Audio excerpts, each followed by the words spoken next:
एक सीट जीतने के बाद भी उपचुनाव है और ये बहुत बड़ी लड़ाई नहीं है, ना ही कोई सरकार बनानी है, न किसी की सरकार बिगाड़ पाएंगे आप। लेकिन इतना बड़ा मजमा क्यों? एक सीट जीतने के लिए, एक नंबर बढ़ाने के लिए इतना बड़ा मजमा। महंगाई कितनी बढ़ रही है, ये सरकार की प्राथमिकता है ही नहीं। तो सरकार की प्राथमिकता बस एक है कि चुनाव लड़िए और चुनाव जीतिए। ये प्रधानी और सभासदी के भी इलेक्शन में इनका पूरा तंत्र उतर करके चला आता है। बस हम इस्तीफा देने वाले हैं, उनके लिए पूरा मंत्रिमंडल उठा करके लाना कितनी संवेदनहीनता है सरकार की। और इसके लिए पूरा उनका मंत्रालय लगा हुआ है। प्रत्याशी को हराने के लिए डेरा नहीं डाले हैं हम। इस उत्तर प्रदेश की 25 करोड़ आबादी जिस तरह से तिल तिल करके मर रही है बेरोजगारी से, भूखमरी से, उस प्रदेश की जनता के लिए ये एक उम्मीद की किरण है। साथियों नमस्कार, मैं हूं रजनीश और आप जन आदर्श भारत देख रहे हैं। इस वक्त देश के सबसे बड़े सूबे के सबसे चर्चित विधानसभा घोसी में है और लगातार घोसी की खबरों को आपके बीच में भेज रहे हैं। एक बार फिर कह रहे हैं कि ये घोसी कुरुक्षेत्र का मैदान बन गया है और ये ऐसा कुरुक्षेत्र का मैदान है जहां से जीतने के लिए लालायित पूरा का पूरा देश, समझिए कि कहा जा रहा है लगातार कि देश के 13 राज्यों के नेता आकर के घोसी में डेरा डाले हुए हैं। भारतीय जनता पार्टी की सरकार है। हमारे साथ एक ऐसी नेता हैं जो देश के प्रधानमंत्री नरेंद्र मोदी जी के संसदीय क्षेत्र से आती हैं। समाजवादी पार्टी की प्रदेश अध्यक्ष महिला सभा की रीबू श्रीवास्तव जी हैं। बहुत बहुत स्वागत है आपका। एक सवाल हमारा ये है कि एक सीट जीतने के बाद भी उपचुनाव है और ये बहुत बड़ी लड़ाई नहीं है, ना ही कोई सरकार बनानी है, न किसी की सरकार बिगाड़ पाएंगे आप। लेकिन इतना बड़ा मजमा क्यों? एक सीट जीतने के लिए, एक नंबर बढ़ाने के लिए इतना बड़ा मजमा क्यों? देखिए, जब इस सरकार की प्राथमिकताएं ही बस यही हों, चुनाव जीतना, चुनाव लड़ना और चुनाव जीतना।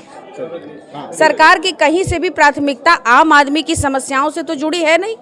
बेटियां कितना सुरक्षित हैं, इससे उनका कोई मामला नहीं है। गरीबी कितनी बढ़ रही है, बेरोजगारी कितनी बढ़ रही है, महंगाई कितनी बढ़ रही है, ये सरकार की प्राथमिकता है ही नहीं।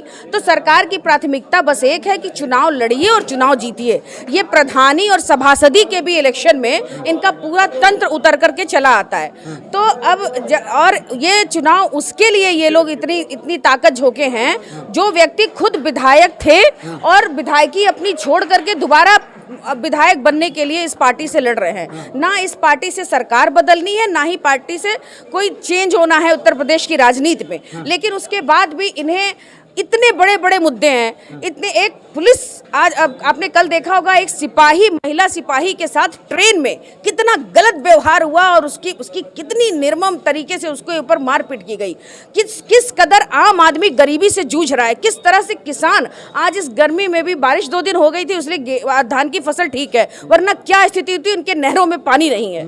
आज आम आदमी जिसको किसी को नौकरी नहीं मिल रही है, बच्चे माँ बाप पेट काट के पढ़ा ले रहे हैं, उनको डिग्रियां दिलवा दे रहे हैं, लेकिन सरकार किसी को नौकरी देने में सक्षम नहीं है। उन इतने बड़े बड़े मुद्दों का जो आम आदमी रोजमर्रा की जिंदगी में परेशान हो रहा है, उससे इनका कोई सरोकार नहीं है। और सिर्फ चुनाव लड़ना और चुनाव जीतना, चाहे किसी भी तरीके से। इन्हें अपनी कुर्सी प्यारी है, इन्हें अपनी गद्दी प्यारी है, इन्हें आम आदमी किस तरह से मर मिट रहा है। नौजवान रोज फांसी लगा रहे हैं, आंगनबाड़ी कार्यकर्ता रोज धरना दे रही है और पिट के चली आ रही है। शिक्षा मित्र कितने आत्महत्या कर लिए, किसान कितने आत्महत्या कर लिए, वो महिला बेचारी, वो जो एथलीट बैठी बैठी रह गई, उनके साथ कोई इंसाफ नहीं हुआ।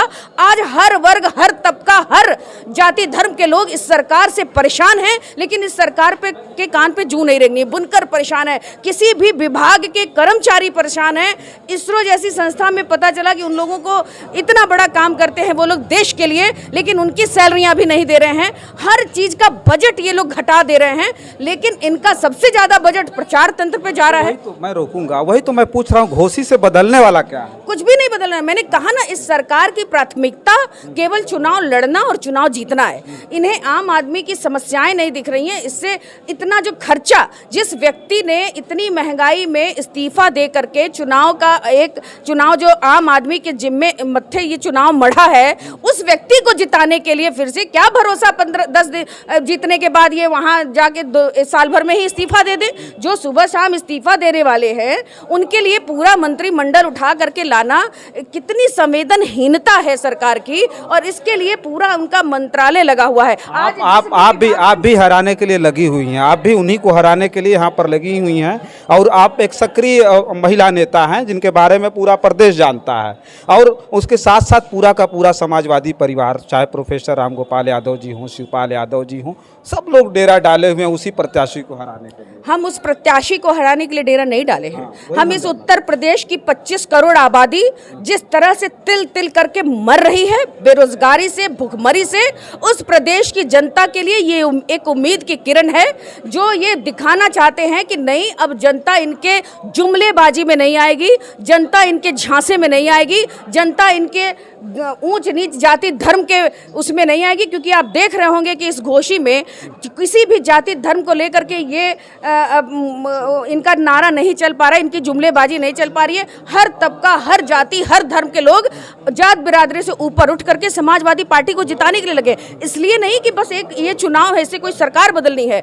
इस सरकार को ये मैसेज देने की कोशिश कर रही है घोसी की जनता कि अब बार बार ये जाति धर्म का नारा दे करके, ऊंच नीच का नारा दे करके, आपस में लड़ा करके ये अब देश की जनता को गुमराह नहीं कर सकते। अच्छा, राजभर जी कह रहे हैं, अध्यक्ष जी राजभर जी कह रहे हैं कि ये लड़ाई जो है ये सुधाकर सिंह या जो है दारा सिंह चौहान की नहीं है, अखिलेश यादव और ओम प्रकाश राजभर की लड़ाई है।